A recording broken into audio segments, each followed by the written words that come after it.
As plantas do seu jardim estão à mercê de uma praga de insetos insaciáveis. Uma horda faminta que certamente irá destruir tudo em seu caminho. Porém, a natureza se encarrega de manter tudo em ordem.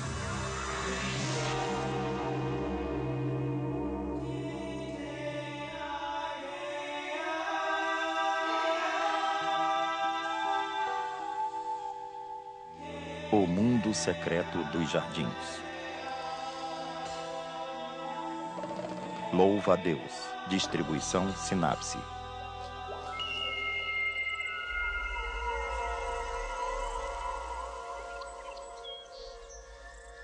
Uma maneira de proteger suas plantas favoritas, evidentemente, é povoar seu jardim de predadores. Você ouve bastante a respeito das joaninhas e seu apetite por afídeos, porém, um dos meus predadores favoritos é o louva-a-Deus. Eles são bem melhores de se manter no seu jardim e são fascinantes de se olhar. É claro que o segredo é não confiar em um determinado predador, mas sim ter uma diversidade de criaturas, uma vez que diferentes predadores se alimentam de diferentes pestes. E o louva-a-Deus se adequa muito bem a esse cenário.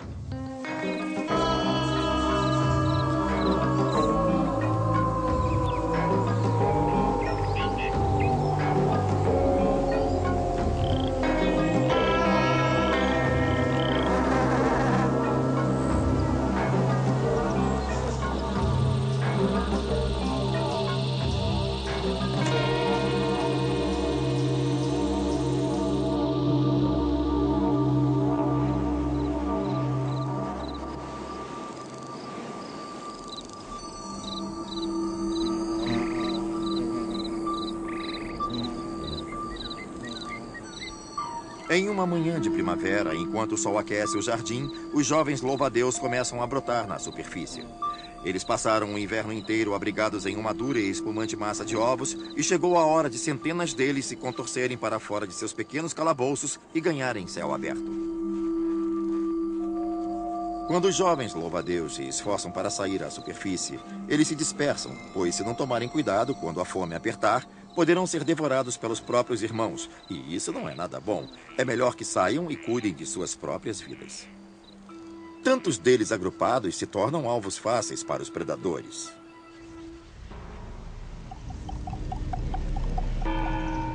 Como todos os insetos, os louva-a-Deus depositam uma grande quantidade de ovos, criando assim um potencial para o surgimento de uma nova população, mas boa parte não sobrevive.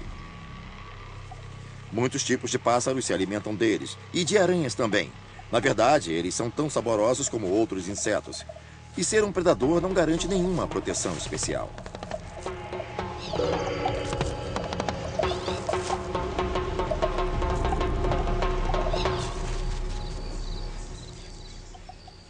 Apenas alguns desses jovens louva-a-Deus escaparão das garras da morte.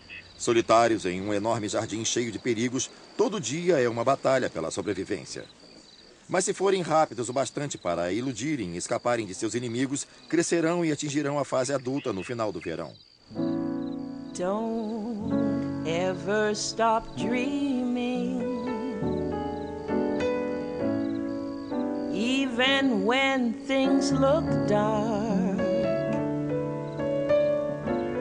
Hang on to your hopes, my friend. You can make a new start. Yesterday is behind us. Make the future your own. Though there will be some hills to climb, you won't ever back down.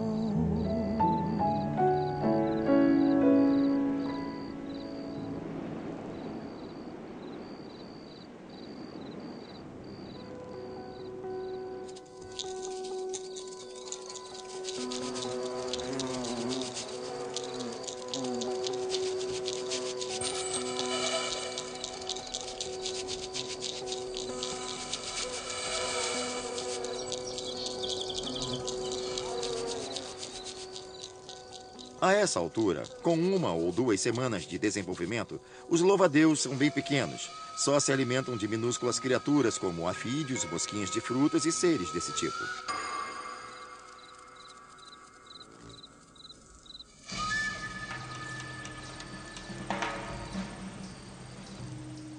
Basicamente, os louva-a-Deus vão atacar qualquer coisa que se mova.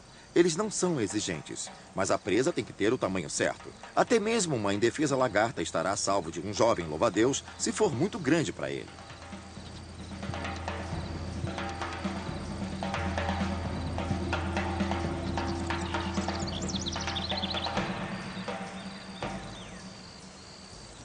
E mesmo quando as condições são boas, eles ainda podem perder a chance de uma boa refeição. Realmente não é todo tipo de predador que se beneficia o tempo todo. E os jovens louva-a-Deus ainda têm muito a aprender. Muitos deles simplesmente morrem de fome, pois não é assim tão fácil ser um predador. É bem mais difícil do que comer grama. A estratégia de caça de um louva-a-Deus é bem simples. Em vez de tentarem correr atrás de sua presa, eles ficam parados, quietos e atacam qualquer coisa que chegue perto. Eles têm um apetite voraz, afinal, devem continuar comendo para crescer. Acontece que algumas criaturas acabam entrando em sua área, obviamente para conseguirem algum alimento. E o que ele faz é ficar parado esperando a entrada da presa.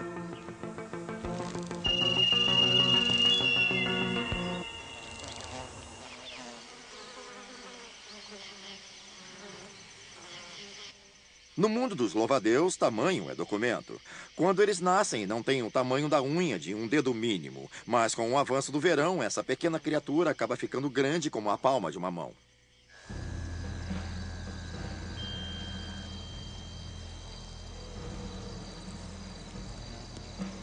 Comendo tanto assim, o louva-a-Deus cresce até o quanto o seu exoesqueleto o permitir. Sua superfície é bem rígida e não expandirá além de um certo ponto. Portanto, se a criatura quer crescer ainda mais, nesse ponto, ela deve se livrar da velha pele e emergir com uma pele nova, macia e flexível, que permite sua expansão.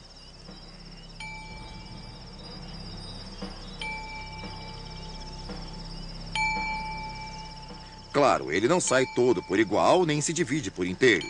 E tirar seus pés de fora do velho exoesqueleto, ao redor de suas pernas, é como tirar um pé para fora de uma bota atolada na lama.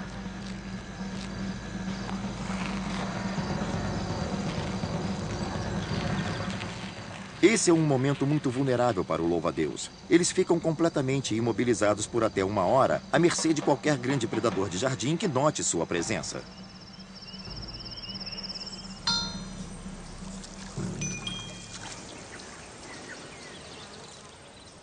Toda vez que um louva-a-Deus emerge de sua pele, o que parecia ser uma ninfa vai ficando com o aspecto de adulto.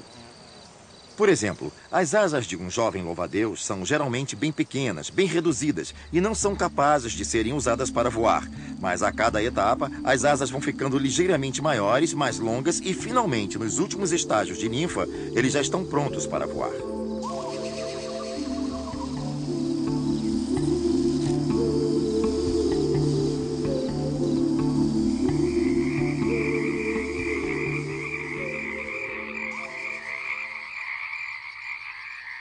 Para que um louva-a-Deus cresça em seu ritmo máximo, ele precisa caçar e comer constantemente. Por isso, não importa se é dia ou noite, eles adoram caçar o tempo todo. E claro que podem variar a presa que estão caçando. Eles comem muitas criaturas noturnas, muitos insetos, como as mariposas e larvas. Eles não são nem um pouco seletivos. Comem praticamente tudo que se move ao seu redor.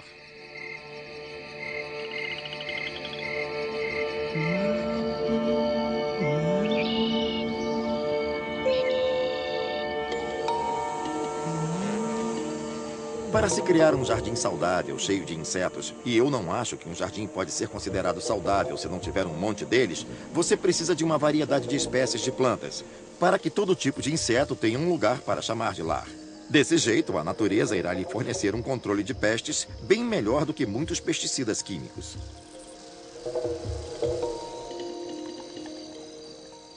A maioria dos controladores de pestes do seu jardim são silenciosos. Existem muitos agentes parasitários e vários tipos de doenças na natureza, mas é muito difícil observá-los diretamente. Com os louva-a-Deus você consegue ver alguma ação. Eles atacam praticamente qualquer coisa e são grandes e lentos o bastante para que você possa vê-los trabalhando no seu jardim. Isso ao menos lhe dá alguma esperança de que seu jardim não ficará completamente à mercê de todo tipo de insetos comedores de plantas. Nenhum predador irá resolver todos os problemas do seu jardim, mas o louva-a-Deus consome uma quantidade de presas impressionante, e eu particularmente considero como o maior problema os gafanhotos. Quando se tornam grandes, eles podem causar um dano enorme à vegetação de um jardim e os louva-a-Deus ficarão bem contentes de os terem como presas.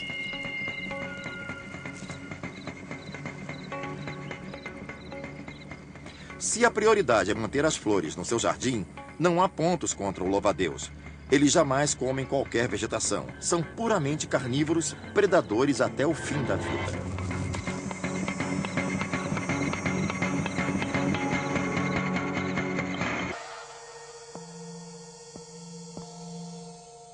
Se você quer preparar uma estratégia, uma emboscada para esperar uma presa, uma das coisas que deve fazer é desaparecer na paisagem. Os louva-a-Deus têm uma maneira elaborada de se camuflarem e desaparecer no meio ambiente. Os louva-a-Deus europeus são geralmente verdes ou marrons, e devido às suas longas pernas e seu corpo fino, podem se disfarçar como folhas ou galhos. Esse disfarce é sua principal estratégia de defesa, combinada com a habilidade de permanecerem imóveis por horas a fio, o que é muito eficiente. Outra defesa dos louva-a-Deus é tentar parecer ainda mais ameaçadores do que já são.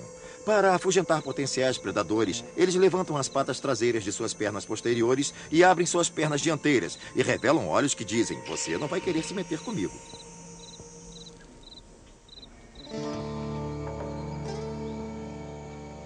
Algumas vezes, os louva-a-Deus dos países tropicais têm disfarces ainda mais elaborados. Alguns deles são estruturados para parecerem folhas mortas. Outros, como flores, talvez uma orquídea ou alguma outra espécie específica de seu próprio habitat.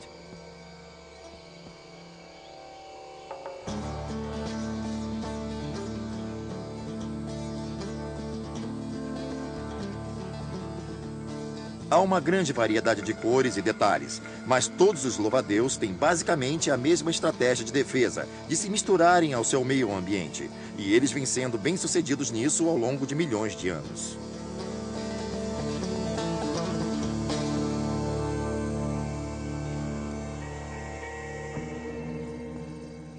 Os louva-a-Deus são criaturas especiais. Eles têm algo que muitos insetos não possuem: um sistema de visão binocular. Ambos os olhos são localizados na frente da cabeça, como nos humanos ou nas águias e falcões. Assim, ambos os olhos enxergam a mesma imagem, mas como há uma distância considerável de um para o outro, as imagens não são idênticas, e é essa diferença que os permite perceber a profundidade. E sua percepção de profundidade é essencial para que sejam capazes de atacar a presa com precisão.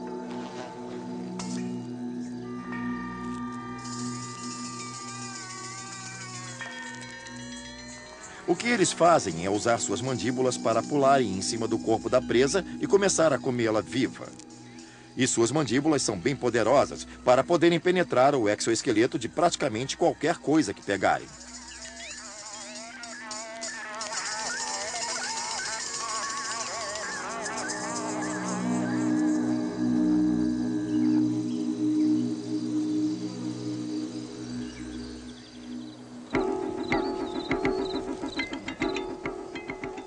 Devido ao fato de sua cabeça estar localizada sobre seu longo corpo, eles também têm uma grande mobilidade. Se você é um predador que persegue presas aonde quer que vão, mesmo que estejam embaixo de você, acima, ao redor ou em qualquer lugar, sua cabeça deve ter um bom grau de movimentação.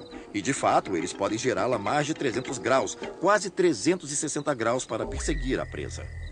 Então, o que eles fazem é ficar numa área de tráfego intenso. Você vai ver que os louva-a-Deus irão achar um cacho de frutas ou de flores e vão ficar ali no meio do cacho, só esperando.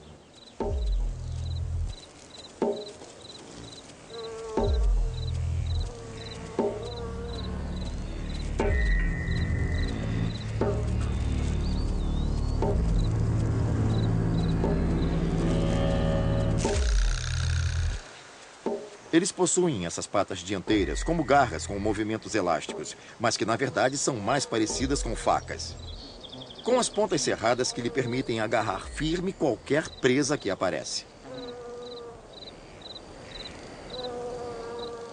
Aprendem que algumas coisas são bem melhores do que outras, como, por exemplo, alguns insetos que acumulam toxinas em seus corpos. Algumas tentativas e eles descobrem surpresos que não querem mais comê-los. Depois de algum tempo, descobrem que alguns tipos de presas podem ser bem ameaçadoras. Os louva-a-Deus não são estúpidos. Eles aprendem a reconhecer uma presa inadequada.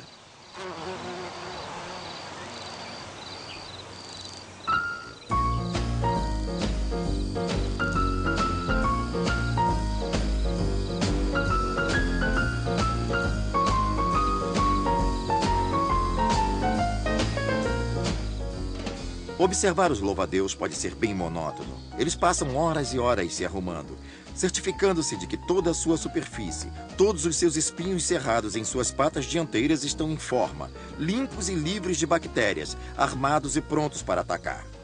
Dá a impressão de um soldado ali parado, segurando um rifle, limpando o cilindro de sua arma.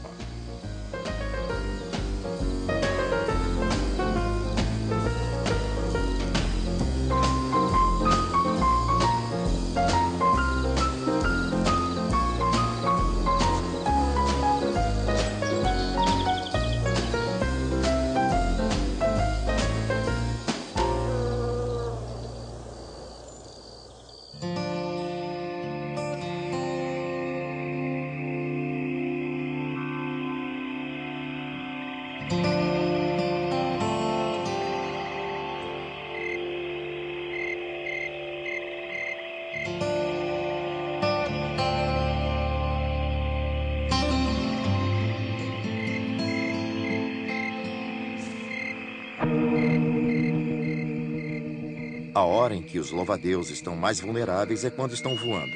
Se um louva-a-Deus está voando à noite, por exemplo, é presa fácil para os morcegos. Porém, eles têm ouvidos entre suas duas pernas traseiras, que parecem estar sintonizados na alta frequência dos pulsos sonares dos morcegos. Então, enquanto o louva-a-Deus voa, ele detecta a presença de um morcego caçando ao redor.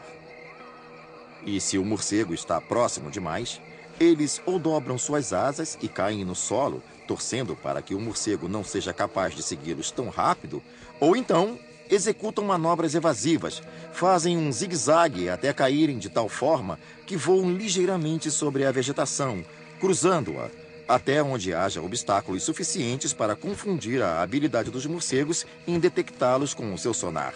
É praticamente como faz um míssil, planando pelo topo das montanhas para que não possam ser detectados por um radar.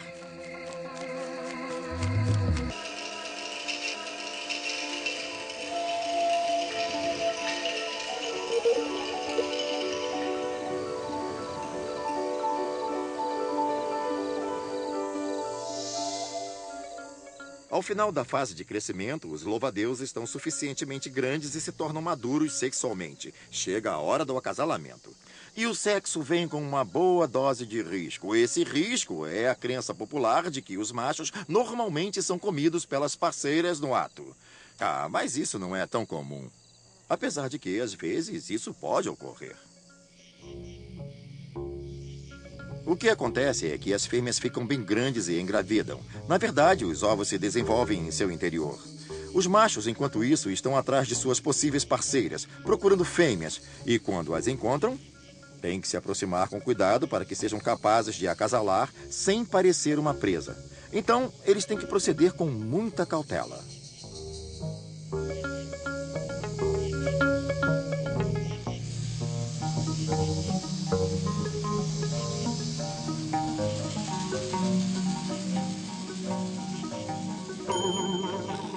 De fato, o macho pode contribuir para o sucesso da fêmea ao depositar os ovos, sendo parte do seu almoço. E não há razão alguma que justifique que o macho ainda tenha sua parte superior do corpo durante o acasalamento. Ela pode comer sua cabeça, seu tórax, mas seu abdômen ainda continuará transferindo o esperma para dentro dela. Então, por que não comê-los? Uma vez que a fêmea já acasalou, sua função é a de procurar um local adequado, normalmente um local protegido em um galho ou dentro de uma construção. Elas podem desovar praticamente em qualquer lugar do seu jardim. Ela irá depositar uma massa espumante repleta de ovos. Cada ovo é colocado em uma câmara separada e sobre elas é colocada uma camada de uma espécie de espuma. Mais ovos e, finalmente, no topo da massa de ovos, uma abertura com uma espécie de válvula, da qual emergem as larvas que vão sair desta massa. É realmente uma estrutura muito complexa, uma obra bem estruturada, e aparenta ser produzida num processo aleatório e disforme. Mas, na verdade, nós ainda temos muito a aprender em termos de construir estruturas simples e eficazes assim. Os louva-a-Deus estão mais avançados.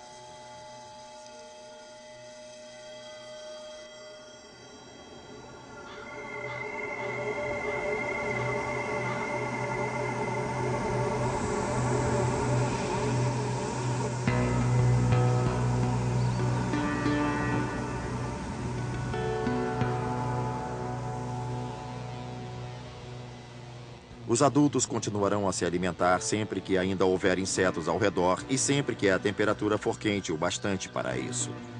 À medida em que o ano vai acabando e a temperatura baixando, eles diminuem o ritmo e às vezes simplesmente morrem.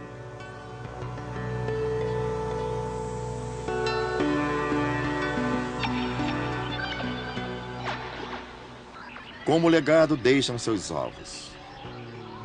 Protegidos dos ventos cruéis do inverno por uma espuma protetora, centenas de ovos de louva-a-Deus esperam o longo inverno passar.